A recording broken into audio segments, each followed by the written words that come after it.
He's blind to the fact that Negroes can't go forward because there is no path forward. That path has to be one of our own independence. Caller, you're on the line. Hello. Hey, don't you ever let anybody talk?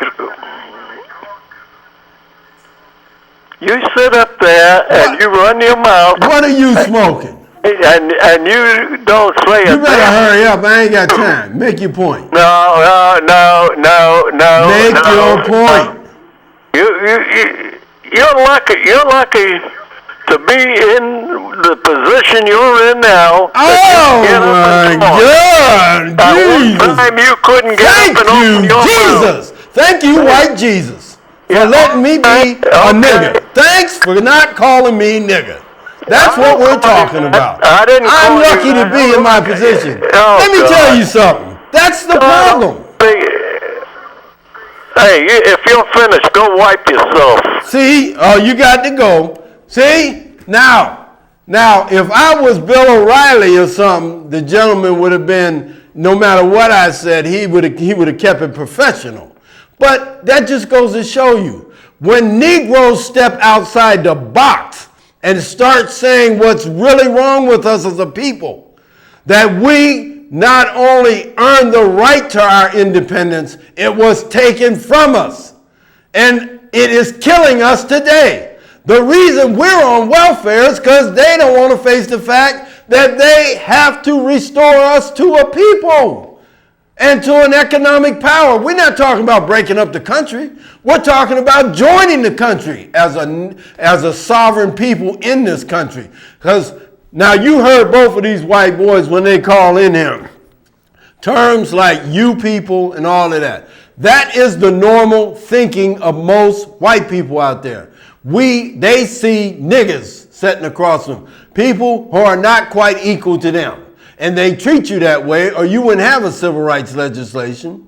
Ladies and gentlemen, let me tell you something. When your little black kid goes to the same school, public school, with the same tax dollars as a white kid and comes out dumber than that white kid, there's something wrong with the school system, not your kid. And white people say, no, your kids are just genetically inferior. But have you noticed, everywhere we go and we get to act independent, like in sports and music, somehow we are at the top of the pie. And by the way, my heart goes out to Muhammad Ali. He's very, very sick. But Muhammad Ali was one of the champions that told us when I was very young that we could be great and we did not have to kneel and kiss the butts of white people to survive. But it's about time we put the world on notice of our dilemma in this country. It's about time we rose above this. Yes, they won't hire me, and I don't care. But I do care for Black Lives Matter. And black economics and politics is what we need to make sure that we have control over police killing us, whether they're black or white, or whether black boys are killing black boys. Because this comes from a failed economic system. If you look at Hillary Clinton and Trump and all of those socialist junkies, you will see the number one thing white people talk about from the time you get up to the time you lay down at night is politics and where's my money? Where's the jobs for us? And then they turn around and say, oh, we're all Americans. Well, we're Americans when we die in battle. Like I told my Jewish friend, you didn't have nothing bad to say about black people when we went over there and fought them Germans to help get you out of that hole you was in. You didn't have nothing bad to say. Ladies and gentlemen, let me tell you something. I'm the baddest man on TV. Because the reality is, I'm the only one's going to tell you straight, hard, turkey truth. I'm going to give it to you straight, no chaser. You notice how white folks get upset? Oh, you're not respecting, you're not appreciative of what we did for you? You mean did to us. Because that's what black people really think. I am just speaking what's in your mind, my brother and sister sitting out there, and you niggas. Because there's some niggas among us, let me tell you. I'm going to tell you like Chris Rock said, I love black people. They hardworking. They truthful. I don't care if they Christian or Muslim or atheist. They love their lives. They love their children. And they try to put some money into it to make it better. But there's some niggas out there that are always preying on their own people.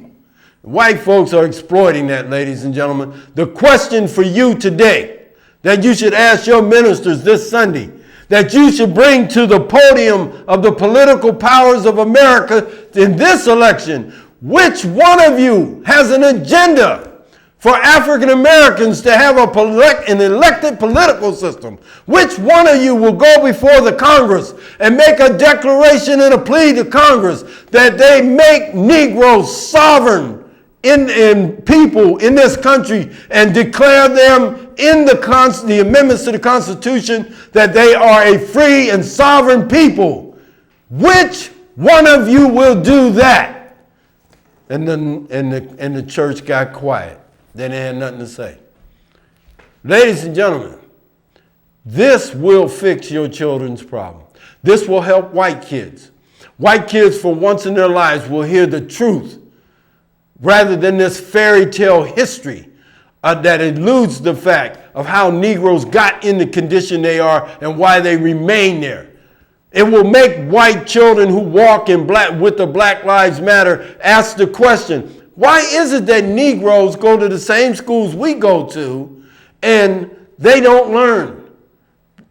White kids don't even know their own history because their history is inevitably locked with Negro history.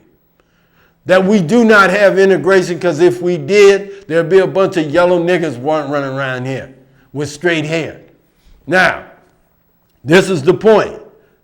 But ladies and gentlemen, everywhere the Negro has applied himself in America, he has turned your barren and ugly, unfruitful lands and things into better things. We made basketball a sport.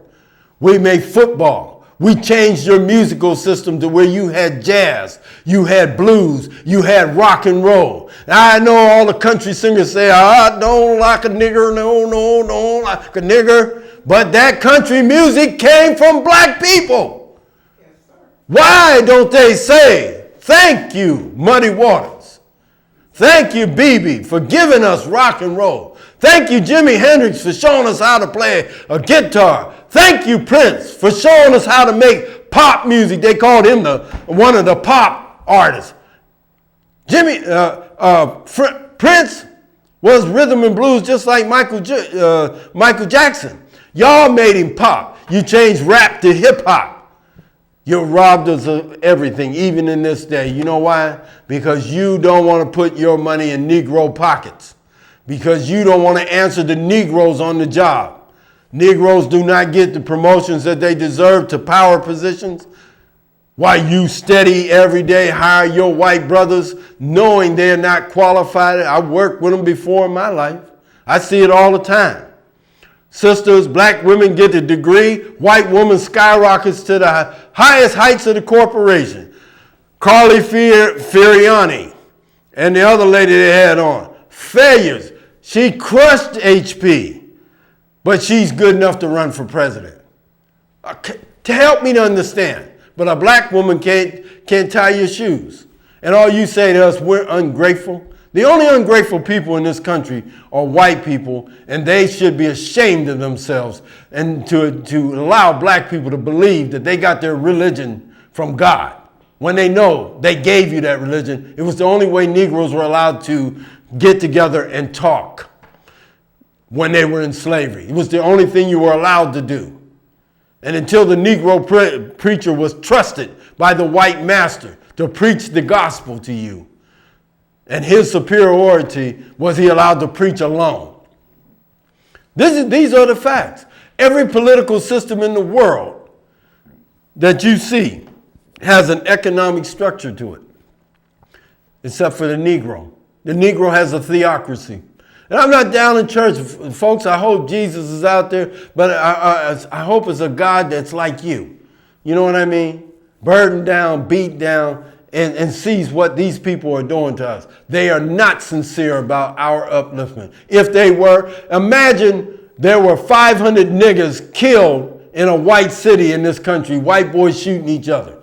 That would be all over TV. We would have a national agenda. We have to do something, sir. Bobby just killed Johnny. We got to do something about this. God dang. I can't stand this happening here. We're almost like the niggers. You know what I'm saying? That's what you would hear. See, y'all not used to, you need somebody real on TV. That's me. But you know what? You got these Negro channels, they ain't worth a darn. Because they wouldn't let a Negro like me on TV because I would say the truth that these Negroes need to hear. And then Negroes would get the fire in them and start to say, you know what? Man, we are giving the white people all our money. We get paid on Friday. We buy their chickens. We go to their stores. We buy their clothing. All white manufacturers, white owners. You know what I mean? The hair, we buy everything from you. And the glasses I have on, they're white. This shirt is white. This watch is white. Everything on the soap I wash my body with comes from white folks.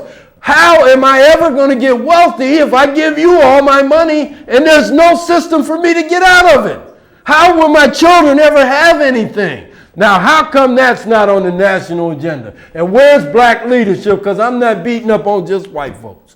These niggas that's supposed to be our leaders, it's incredible. The shame you should bear. Dr. King talked about how the government in his day, there's a speech on the internet of Dr. King that said, and in that speech he said the government was handing land grants to white people to be farmers, sending them people to help them, colleges, and giving them the money to buy machinery, giving them land grants. But they tell us, nigga, don't you think that's a little far-fetched that you would ask for that 40 acres and the hell with the mule? You know what I'm saying? This is the reality. Ladies and gentlemen, you know I'm coming back for the next 3 weeks.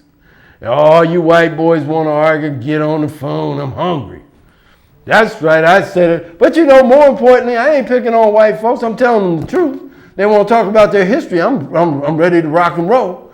You know what I mean? But here's the kicker. What's more important is that you black people sitting out there, get it through your thick, greasy skulls that we have to start talking about where we want to be in the future. And I'm telling you, you need to be an independent, sovereign people in this country. That needs to be on the table in the United Nations and in this country. And we need our own economic system to do business with the world if white people don't want to pay, don't want to shop with us, because they darn sure don't. Ladies and gentlemen, I got a great show coming up next week. Tell all your friends that you ran into a freight train coming at you. That's the Mike Lee Show. You know what I'm saying? Because I get it live. We ain't got to agree, but we got to get it on. And we're going to get it on this show. Folks, I thank you for taking the time out your day to spend an hour with me and let me rant and rave with you. So much. Got to go. You're watching the Mike Lee Show. But as I always say, you just don't